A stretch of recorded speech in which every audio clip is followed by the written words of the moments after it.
Remember that Bon Voyage guidebook to the national parks and national historic sites that my friends Alan Wayne gave me? Well, that came in handy on my way south to Big Bend National Park. If you're in West Texas and you're a history nut, I highly recommend Fort Davis National Historic Site. Here you'll find artifacts and ruins from the pre- and post-Civil War era, from frontier outpost to military garrison. I spent a couple of hours here touring the museum and walking the extensive grounds. A couple of the buildings have been carefully restored to represent their use during the Civil War era. I learned a lot about life on the frontier in conflict with Native Americans, and also life in Texas when we were in conflict as a nation. Post-Civil War, the outpost was used again during Reconstruction. Well, I'm getting more weather alerts now, so now before another windstorm impedes travel yet again, it's time to get to my next destination, National Park number 43, Big Bend.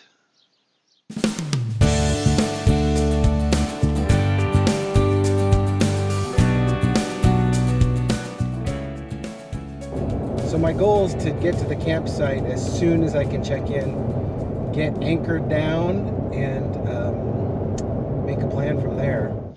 Remember that one of my goals this trip is to touch the Pacific, Mexico, the Atlantic, and Canada. So I have the opportunity here to achieve goal number 2 and touch Mexico. About a mile from the Rio Grande village is an official border crossing into the small Mexican town of Boquillas. Undeterred by the wind, I decided to make the crossing. This is the Boquillas crossing into Mexico. I mean, is it following me? Jeez! Okay, so this is the Boquillas border crossing. It's $5 to cross on this road here. And I think that guy's gonna come across and take me across to Mexico, which is right over there. You can only cross here with a passport, so if you intend to cross into Boquillas, make sure you bring it. U.S. Customs will be asking for it. This very technical crossing involved getting into a rowboat and having a seat. The crossing took about 60 seconds, and voila, you're in Mexico. Okay, so I've crossed the border, and I'm walking to Boquillas. It's this little village right over here. It's about a 3/4 mile walk from the Rio Grande to the town. Check it out. I've heard that there's a place that sells amazing tamales.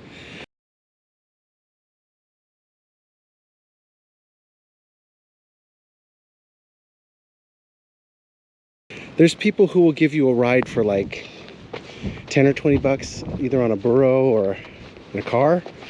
And I was, too cheap to pay that. I'm gonna try my Spanish and see how it goes. It's pretty windy. It's almost 90 degrees. And here we are in Mexico. This is Boquillas, Mexico. I just ordered some tamales down the road, so I'm gonna walk up here a little ways and then walk back and go get them. But this is the town. There's a few restaurants right there. Maybe I'll come back to you later this week. We'll see. I'd like to come back here when it's not as windy. I'll bet you there are a lot more people. Picture of your place. See? Gracias. 10 tamales. Sí. 12. 12, sí. 12, perfecto. Okay, it's getting close to 4 p.m. when the customs office closes, so in order to not have to find a hotel in Boquillas, it's time to head back and get out of this wind. These are either invisible riders or everybody knows when it's quitting time. This is Mexico. That's my friend Greg.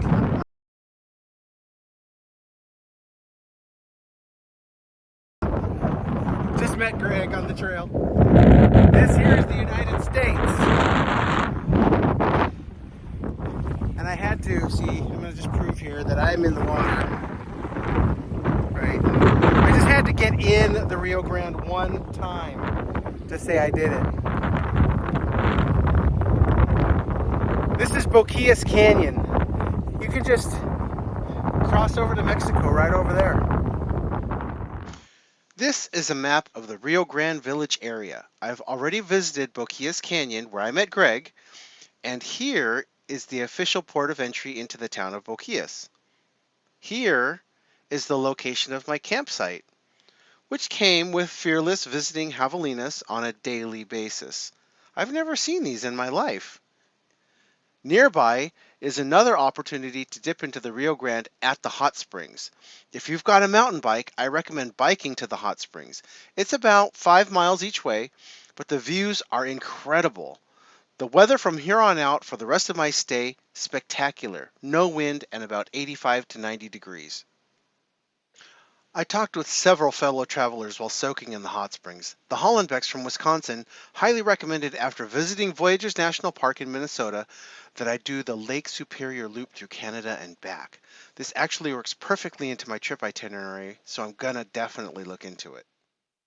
Hiking, hiking, hiking is one of the prime activities for visitors to Big Bend National Park, and for good reason. Views everywhere are spectacular, even while just driving around. I did 4 hikes here that only scratched the surface of this vast park. Rio Grande Village is way over there, 21 miles from Panther Junction Visitor Center. There's barely any cell service anywhere in the park, but Panther Junction did have free Wi-Fi, so passing through daily was like coming to the watering hole. My first hike is the Lost Mine Hike here in the Chisos Mountains.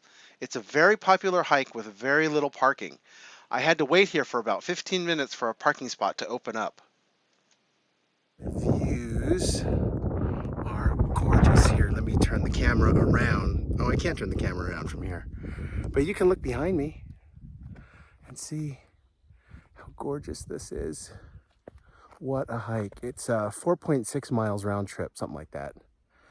But wow, I'm on the top of the world here at Big Bend. It's amazing. So beautiful. Sometimes it's satisfying to look back and see how far you really hiked. The parking area is right down there. Another iconic hike I did was to find the Balanced Rock, which you might have seen frequently emblazoned on postcards and shirts depicting Big Bend National Park. I had to find it. While this particular destination was only a mile-long hike out and back, you need to have a 4-wheel drive vehicle to navigate the Grapevine Hills Road. That is about 6 miles long. Then at the last quarter mile of the trail, be prepared to scramble up and down over rocks to get to the Balanced Rock.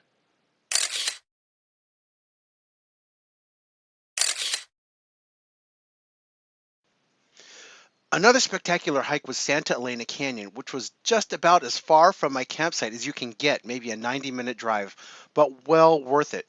You get to drive through the Maxwell Ross Scenic Road to get there. Again, just driving around the park can be breathtaking.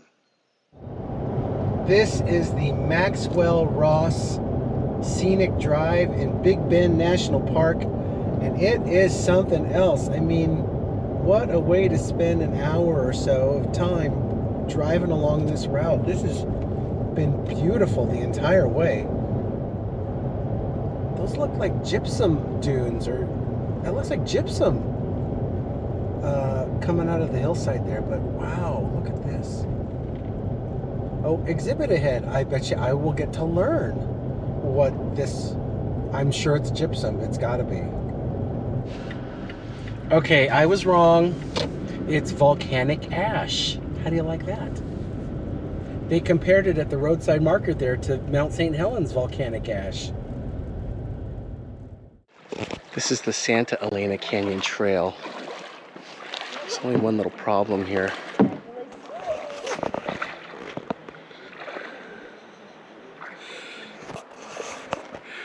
So I'm watching to see how to get across. And if I can't get across, I can't get across. But it would be really cool to.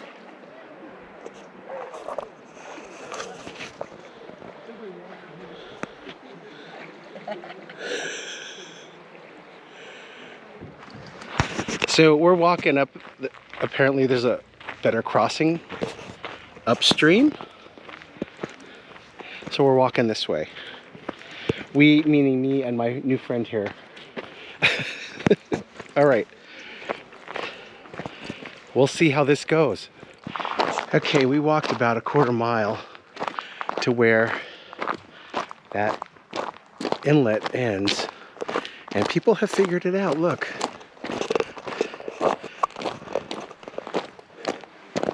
They've made a path here to get up and over. Maybe a little treacherous, but I think I can do it. All right, here we go. So you just kind of scramble your way over these rocks to reunite with the trail. Okay, well, here's the other side of the crossing. So I think I made it, but added probably another, I don't know, 30 minutes and, I don't know, quarter mile, half mile to the trail, and pretty tough scramble over those rocks up there. But let's go up the canyon. I think we got another mile to go, see what it looks like. These are the 1,500 foot high walls of the Santa Elena Canyon. And it's a very popular trail, very well traveled. And you can actually hear people as they come down the canyon, partying, hooping and hollering, having fun. It's really cool.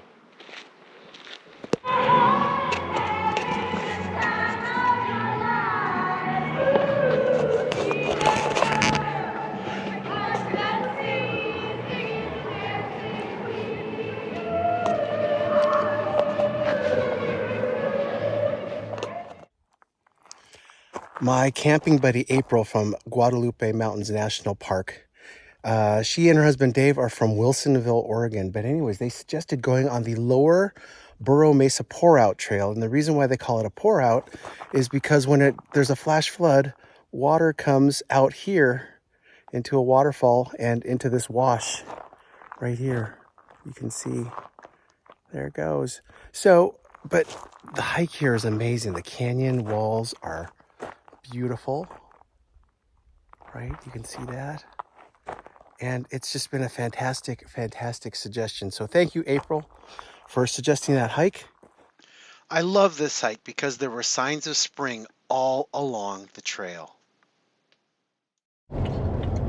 Okay, we are ready for a canoe trip by Farflung Outdoor Center. And I am just now thinking, Farflung, maybe that is not the best company to go with, just based on the name. Please keep me in the canoe, thank you. Okay, let's find a parking spot. I am at Farflung Adventures. And do you remember Greg from Boquillas Canyon? Well, look who's here. Hey, folks. So Greg is here. We are gonna probably share a canoe, do the Rio Grande, and have a great time doing that. So, and this is Greg's Winnebago. I'm gonna just, it is a sweet ride. He gave me a tour of it. It's got everything you need in there. So for those of you who are thinking about a van for your RV, this is a great setup. Fridge, bathroom, stove, it's a desk, a dinette, swivel chairs, captain's chairs in the front. It is a sweet looking ride in there. Well built. 4-wheel drive. The half-day canoe trip was like a leisurely stroll down the Rio Grande. Views were amazing, and it was over 90 degrees that day, so it was great to be cool on the river. Another fun plus is that we got to enjoy a snack break here in Mexico. On my final evening enjoying Big Bend, I decided to catch the sunset and then a little later, the full moon. This time lapse shows the sunset to the west, and then if you turn directly around, the sun paints beautifully on the limestone cliffs to the east. It was like a magical 360-degree show. And just a little bit later, it was the moon's turn to give us all a show. So I busted out the telescope Mitchell gave me for Christmas to catch the full moon as it traversed across the night sky.